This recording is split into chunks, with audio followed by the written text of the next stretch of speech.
Welcome back to Whiteboard Finance. My name is Marco and I'm here to help you master your money and build your wealth. As you can see, I'm not in front of the whiteboard today because I'm trying to switch it up a little bit, and today I'm actually going to be reviewing a book. I want to see if I can do this monthly. So each month I'm going to take a little bit of time away from the whiteboard and review an overarching theme or the best takeaways or best ideas from certain books every month. These books may be in personal finance, they may be in real estate investing, they may be in self-development, even stock market investing. Who knows, you guys? But today I picked a really good book to start the series off with. It's called The Richest Man in Babylon by George S. Clason. Essentially why I picked this book is because if you are just a beginner in terms of personal finance, or if you're a young person who hasn't started investing in the stock market yet, this is an excellent primer on essentially how to live your financial life.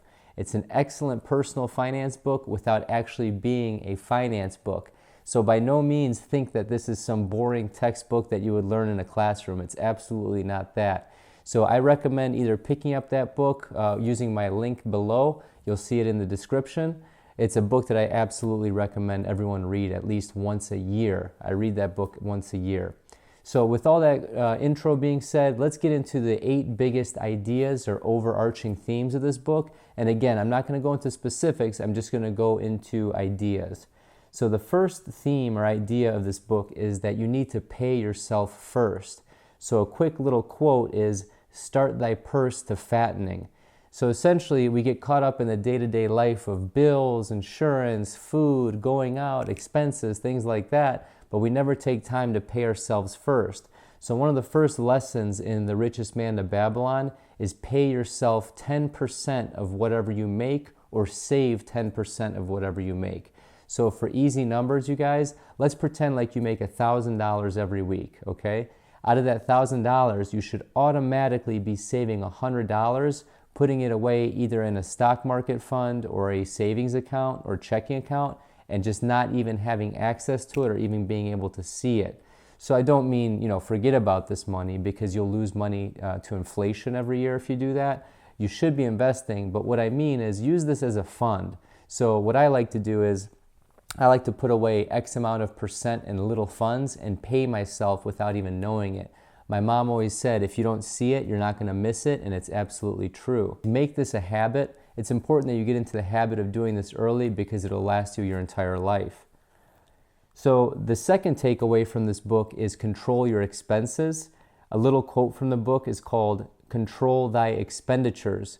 So you don't want to be the guy that goes downtown or goes out on the town clubbing or something like that, and you just blow all your money on bottle service. You go down to clubs that your significant other probably doesn't want to know that you're going to, and you're that guy in the front row, throwing money around and acting all big and bad and saying, "Hey, look at me." Or even little things. You could be someone who's online shopping constantly. The whole point to this is that you need to control your expenditures. So although the easiest way to get rich is to increase your income, you need to run your personal life like a business. You need to control the money going out as well as the money coming in. So there's things that I call, a lot of people call it lifestyle inflation. I noticed a lot of people that start making more money, in their 30s or in their 40s, their lifestyle inflates with the money that they're making, and they're not controlling their expenditures. So say, for example, one year they're making 50 grand, the next year they're making 150 grand. If they're not living the same way like they were living when they were making 50 grand, they're probably buying nicer cars, eating out in nicer restaurants, things like that. But the net gain of their net worth is staying the same because they're spending all that money. So number 2, control your expenditures. Number 3, invest in what you know. So the quote from the book is, "Make thy gold multiply." I like this because there's a lot of heat and a lot of trending topics going around, cryptocurrencies and hot investments and things like that, and penny stocks, all these things that people are seeing ridiculous returns on. And I'm in no way, shape, or form knocking crypto. I think it's a very viable part of our future. Same thing with blockchain. It's inevitable. I'm not saying that. I'm saying invest only in what you know. So in a lot of my videos, I talk about, summarizing the company in 1 or 2 sentences. If you can't summarize a company or an investment, succinctly and very quickly in 1 or 2 sentences, you probably don't know enough about it. So if you guys know Reddit, they have those threads called Explain Like I'm 5. You need to be able to explain your investments to a 5-year-old very quickly. And if the 5-year-old doesn't understand it, chances are you probably don't understand it as well. So just be careful with investing in what you know. Number 4 seems like common sense, but don't lose money. That's the 4th biggest takeaway from The Richest Man in Babylon. The quote from the book says, "Guard thy treasures from loss." So essentially, don't invest in things that seem to be too good to be true, otherwise you'll be swindled. There's a lot of good examples in the book where the main character does some deals, and I'm not going to go into specifics because I really want you to read the book, but you'll see how he kind of gets tricked, and his mentor kind of laughs at him and says, "Hey, don't lose your money, dummy." So I like the saying, "A fool and his money are soon parted," because it's true. You need to be careful in what you invest in order to preserve your wealth and preserve your capital. Also, just a fair warning, I know I talked about crypto earlier in the previous takeaway, but where there is hype, there are scammers. So just be careful when you see a lot of trending topics like certain stocks or certain niches like penny stocks and crypto and things like that. There's going to be a lot of scammers there because they know there's a lot of newbies or beginners that go into those segments and they want to profit very quickly. So again, don't lose money. Number 5 is own your home. So the takeaway from the book says, "Make thy dwelling a profitable investment." So you can look at this a number of different ways. Whether you own or rent your home, make sure that you can afford it, you guys. A home can be one of the biggest blessings in your life, but it can also be one of the biggest curses, just because a lot of people think their house is an asset. And in some real estate markets, that's true. But for the most part, it's an asset once you pay it off, but you're always having liabilities on it. You're always going to have property tax. You're always going to have maintenance, repair, things like that.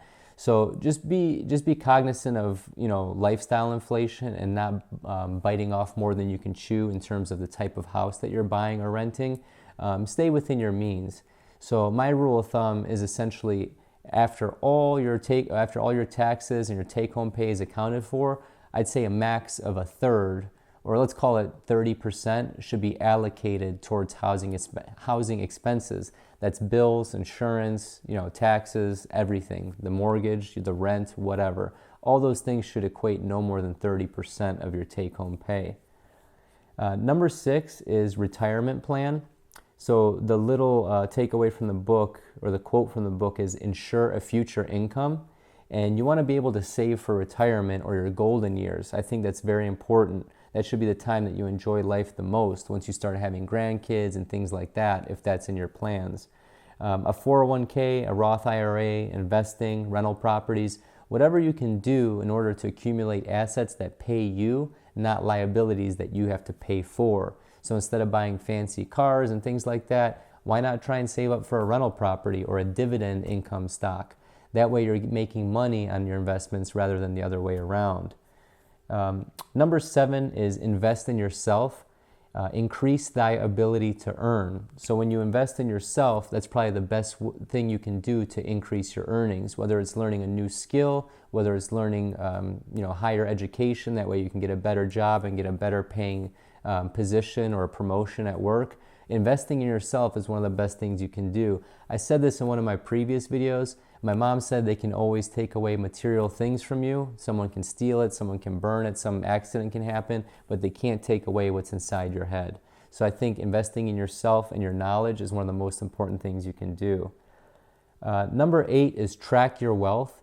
So the takeaway from the book is know where you are and where you're going. And also my philosophy is what gets measured gets managed. So if you're measuring your net worth, whether it's quarterly or annually, or you have a monthly budget so you know where your money's coming in and going out, what gets measured gets managed. So that way you know exactly what's going on with your money and you're not just guessing at the end of the month. Set goals. You should set short-term, medium-term, and long-term goals, whether that's personal, financial, educational. Goals are a way that keep you motivated and kind of keep that carrot dangling in front of you, if you will, to keep you motivated. So in conclusion, if you got any value of this video, I really appreciate you watching. hit the subscribe button below and share this video with a friend. Again, you guys, you can get this book by the link in my description, and I highly, highly, highly recommend it. Those links are affiliate links. I do get a small percentage of whatever you guys buy, but the price does not get increased or affected or anything like that. It's still the same price. I just get a little piece of that commission. So ultimately, if you want to support the channel, use the link. If not, no big deal. This video is more about explaining to you why this book is an excellent read in regards to overall personal finance. So thank you so much for watching. I hope you enjoy these videos. If you like the monthly book review, great. If not, let me know in the comments below. I would greatly appreciate it. And if you've read this book, leave a piece of feedback down in the comments below. I want to hear what you thought about it. Thank you so much, and have a prosperous day. Oh, so warm on the booty. Oh, yeah. Oh.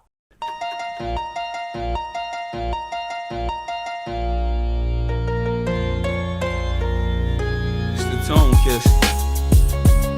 Looking for the tone.